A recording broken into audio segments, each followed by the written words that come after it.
Ribuan pelajar menjadi korban keracunan akibat makan bergizi gratis. Desakan untuk menghentikan sementara program ini pun marak bermunculan. Lalu apa evaluasi total yang harus dilakukan? Betulkah faktor ketidaksiapan pelaksanaan program atau pengawasan yang minim menjadi pemicu keracunan massal? Dan kita akan bahas bersama CEO CISDI, Dia Satyani Saminarsi. Mbak Dia, selamat sore. Selamat sore. Mbak Dia, tadi baru saja dilakukan pernyataan pers oleh BGN mengenai kasus keracunan massal akibat MBG ini. Tapi temuan CISDI sendiri untuk kasus keracunan MBG di berbagai wilayah seperti apa, Mbak Dia? Dan sebenarnya di mana akar permasalahannya? Oke, terima kasih telah mengundang CISDI ke acara pada sore hari ini. Seperti yang telah kami tuliskan dalam siaran pers, sebenarnya temuan dari CISDI itu tidak berbeda dengan apa yang beredar di publik saat ini. Dari perhitungan yang kami tangkap dari media monitoring minggu lalu, kami keluar dengan angka 5.626. Tapi itu angka yang kami dapat sebelum kasus keracunan dengan 1.000 orang korban di Cipongkor ini ya, 1.000 orang lebih, yang mencakup murid maupun ada ibu menyusui juga, kami tangkap di media itu terjadi. Jadi mungkin sekarang jumlahnya sudah di atas 6.000 korban keracunan. Ini menurut kami akar masalahnya sebenarnya ada di belum adanya peraturan yang menaungi program makan bergizi gratis. Jadi harusnya ada aturan dalam ranah Perpres yang dikeluarkan untuk makan bergizi gratis untuk program. Jadi bukan untuk organisasinya. Kenapa? Karena pertama program ini seperti diketahui bersama punya menyerap alokasi anggaran yang sangat besar, 335 triliun. Kedua, cakupannya seluruh Indonesia, 82,9 juta orang yang akan ditingkatkan kembali.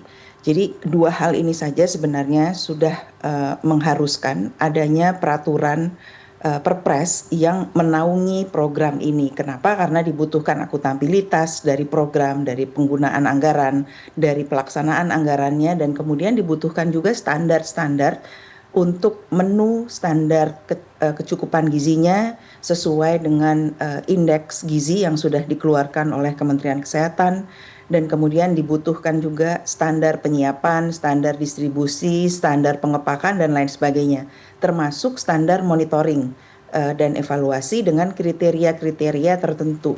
Jadi ada kriteria yang harusnya dikonsultasikan bersama oleh sebuah tim ahli atau panel ahli yang terdiri dari bagian-bagian masyarakat. Jadi selain pemerintah, ada peneliti dari universitas, ada ahli-ahli gizi, ada perwakilan masyarakat sipil, baik itu dari kesehatan, dari anggaran, dari perlindungan sosial, dan lain sebagainya. Dan itu yang harus bersama-sama memformulasikan list indikator apa yang digunakan untuk pengawasan, siapa yang mengerjakan, bagaimana prosedur insentif dan disinsentifnya apabila terjadi pelanggaran dari kriteria-kriteria tersebut. Jadi masih banyak sekali ruang yang harus diisi supaya perencanaan dan pelaksanaan dari program makan bergizi gratis ini bisa berjalan dengan baik dan tidak ada korban sama sekali. Gitu. Artinya yang berjalan saat ini temuannya Mbak Dia memang tidak ada panduan yang jelas. Karena kita tahu kan sebenarnya Perpres tadi dibutuhkan tapi untuk helikopter view yang lebih besar. Tapi di lapangan memang saat ini semuanya melaksanakan dengan peraturan masing-masing, tidak terkoordinasi. Jadi Perpres itu kenapa dibutuhkan? Karena dia bukan hanya helikopter view tapi dia menjadi induk dari peraturan-peraturan teknis yang akan dikeluarkan, diturunkan di bawahnya.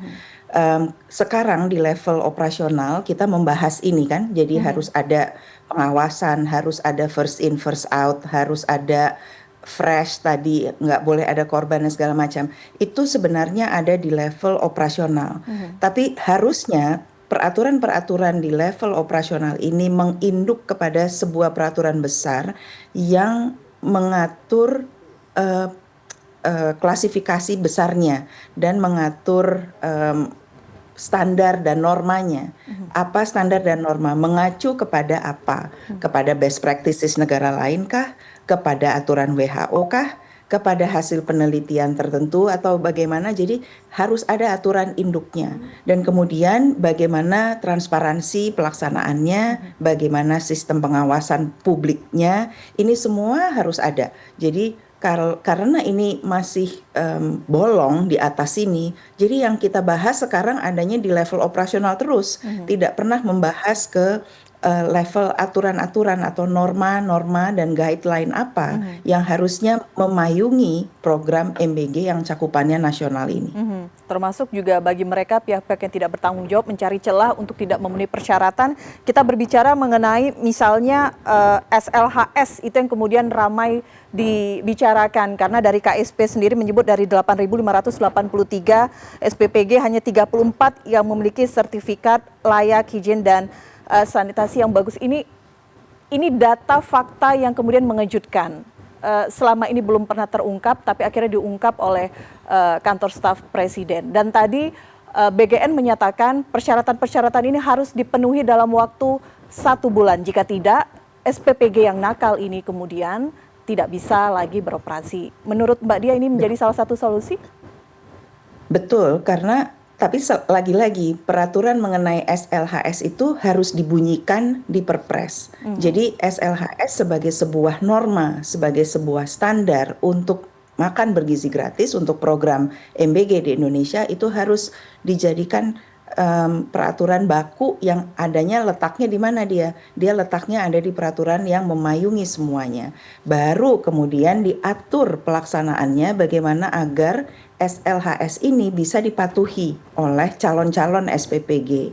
Jadi baru dipatuhi, baru kemudian disetujui oleh masing-masing pihak, baru sebuah SPPG itu bisa berjalan. Hal ini akan mengunci kemungkinan adanya SPPG fiktif, jadi jual beli atau pungli untuk bisa mengerjakan SPPG ini.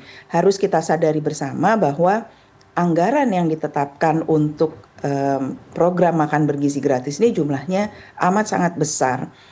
Sebagai perbandingan, misalnya kalau kita bandingkan dengan defisit BPJS saja yang jumlahnya 30 triliun, itu hanya tidak sampai 10% dari alokasi anggaran untuk makan bergizi gratis. Sehingga aturan yang mengikat operasionalnya harus dibuat di level kebijakan agar dipatuhi oleh semua pihak. Oke, baik. Mbak Dia, sebelum kita lanjutkan, kami ingin kembali menayangkan bagaimana pernyataan Wakil Ketua BGN, Nani Asdeyang, beberapa waktu lalu yang juga meminta maaf atas insiden keracunan massal yang terjadi akibat MBG. Berikut ini. Yang paling penting dari hati saya yang terdalam, saya mohon maaf atas nama BGN, atas nama seluruh SPPG di Indonesia. Saya mohon maaf. Saya seorang ibu. Melihat gambar-gambar di video, sedih hati saya. Mengapa? Kalau anak saya panas saja, saya sudah stres bukan main. Apalagi ini melihat anak-anak sampai digotong ke puskesmas, ke posko. Padahal niat kami, nawaitu presiden, adalah ingin membantu anak-anak terpenuhi gizinya agar mereka menjadi generasi emas. Jadi sekali lagi pada anak-anak saya yang tercinta di seluruh Indonesia dan juga para orang tua, saya mohon maaf atas nama BGN dan berjanji tidak akan lagi terjadi. Itu tadi pernyataan dari Wakil Kepala BGN, Nani Asdeyang, sekitar 1 jam lalu. Mbak Dia, pertanyaannya sekarang publik menunggu begitu ya. Permintaan maaf sudah dilakukan, kita mengapresiasi itu dari BGN, artinya mengakui ada celah-celah yang harus kemudian disempurnakan. Tapi sudah ada korban ada ribuan anak-anak yang mengalami keracunan. Pertanyaan selanjutnya, ini menjadi tanggung jawab siapa? Kemudian pengawasannya bagaimana untuk mengantisipasi hal serupa? Ya, tentu permintaan maaf dari pembuat kebijakan itu harus kita apresiasi, dan penyesalannya juga harus kita terima, karena apabila seseorang menyesal atau seseorang menyesal tuh biasanya langkah selanjutnya adalah tidak melakukannya kembali. Jadi jangan sampai setelah ini masih ada korban-korban dari anak-anak yang harusnya berhak untuk hidup sehat dan berhak untuk berada di dalam ekosistem yang aman untuk dia, semua anak dan semua orang. Kedepannya bagaimana? Oke, harus ada pengawasan, tapi caranya untuk menentukan, tadi seperti saya bilang di depan, apa yang harus diawasi, cara menentukan kriteria itu tidak bisa lagi hanya sepihak. Sebaiknya agar kejadian ini tidak berulang, diundang ahli-ahli kesehatan masyarakat, perwakilan masyarakat sipil, peneliti di bidang gizi, peneliti di bidang supply chain, agar bisa memastikan makanan itu dimasak dan kemudian sampai ke tempatnya tepat waktu, dimasak dengan baik, tidak terjadi cross kontaminasi dengan bahan-bahan makanan yang bisa dipertanggungjawabkan, bahwa tidak ada dari semuanya yang menyebabkan seseorang keracunan atau mempunyai potensi untuk menyebabkan seseorang keracunan. Caranya sekarang adalah memeriksa sisa makanan yang keracunan itu ke lab, memeriksa juga korban-korban yang saat ini masih dalam perawatan, karena bisa diperiksa melalui urin, melalui feses, melalui bekas muntahannya, itu bisa diperiksa supaya ada pembelajaran yang konkret, ada evidence yang konkret yang bisa diambil dari kejadian yang harusnya tidak terjadi ini, karena keracunan itu dengan jumlah korban sampai dengan 6.000 lebih itu seharusnya bisa dicegah apabila sejak awal mekanisme monitoring dan evaluasi, mekanisme operasional program itu dikerjakan dengan baik. Nah, karena sekarang sudah terlanjur, maka itu harus diputar kembali, mana yang belum dikerjakan itu harus dikerjakan. Jadi harus dipetakan kembali, dipetakan ulang, dan kemudian dikerjakan sesuai dengan prosedur-prosedur yang harusnya dikerjakan untuk sebuah program skala besar. Misalnya seperti apa? Dilihat lagi prioritas lokasinya, mana yang mau didahulukan. Dilihat lagi ketersediaan bahan pangan yang ada di industri makanan, di pasar, sehingga SPPG tidak kesulitan untuk mengambil bahan-bahan yang berkualitas. Apabila perlu memang ditetapkan juga seperti nanti yang kami harapkan ada ditulis dalam Perpres, ditetapkan juga standar-standar bahan baku makanan ini, dan bahkan ada juga supplier bahan makanan mentah tertentu yang bisa diambil untuk MBG. Jadi banyak sekali detail yang harus ada. Hanya satu, sekarang kita kejar-kejaran dengan waktu ya, karena sudah ada program ini sudah berjalan dan sudah jatuh korban sampai dengan 6.000 lebih tadi. Kita kejar-kejaran dengan waktu. Kalau evaluasinya lama, mengambil waktu lama, maka korbannya akan bertambah. Karena tidak ada perbaikan dalam produksi makanan itu sendiri. Susah untuk memastikan jumlah SPPG yang segitu banyak, semuanya diharapkan serentak memperbaiki cara produksinya. Jadi ini yang harus dikerjakan. Jadi bukan cuma melihat korban yang ada di lapangan, tapi juga pergi lebih ke hulu untuk melihat cara produksi dari SPPG dan memperbaiki yang salah di sana. Di samping itu paralel juga harus dikerjakan secepat-cepatnya Perpres ini, karena Perpres yang akan mengunci dan memudahkan BGN dengan pihak-pihak terkait untuk memastikan pemantauan berjalan dengan konsisten. Jadi bukan cuma sekarang pada saat lagi banyak korban, lalu setelah itu begitu tidak ada lagi korban, tidak dilakukan pengawasan, karena nanti akan jadi turun naik.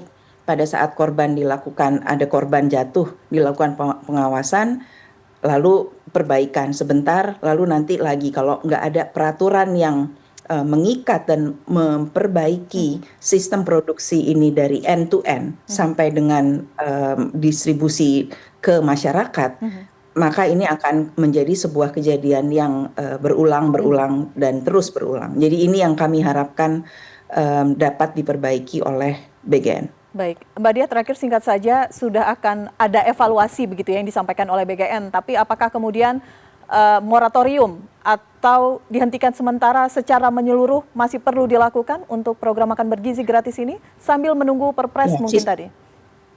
Ya, CISDI memandang perlu untuk dilakukan moratorium karena tadi perbaikan produksi akan mengambil waktu. Jadi ditunda dulu sebentar, dihentikan dulu sebentar, dikeluarkan secepatnya aturannya, dilakukan pengawasan dan mitigasi resikonya dikerjakan dulu, langkah-langkah mitigasi resiko, baru kemudian dijalankan kembali. Apabila perlu, ditentukan batas waktu moratoriumnya. Jadi misalnya moratorium sebulan, moratorium 1,5 bulan. Ditentukan batas waktu moratoriumnya sehingga semua pihak memastikan hal yang perlu dikerjakan itu terus dikerjakan sampai dengan batas waktu moratorium ini. Baik, Mbak Dia Satyani Saminarsi, CEO CISDI, terima kasih sudah berbincang bersama kami dan sharing catatan kritis Anda tentang makan bergizi gratis. Harapan kita memang evaluasi dan antisipasi ke depannya dari pemerintah tidak menimbulkan kembali korban anak-anak ataupun pelajar kita. Terima kasih Mbak Dia, selamat sore. Terima kasih, sama-sama. Sore.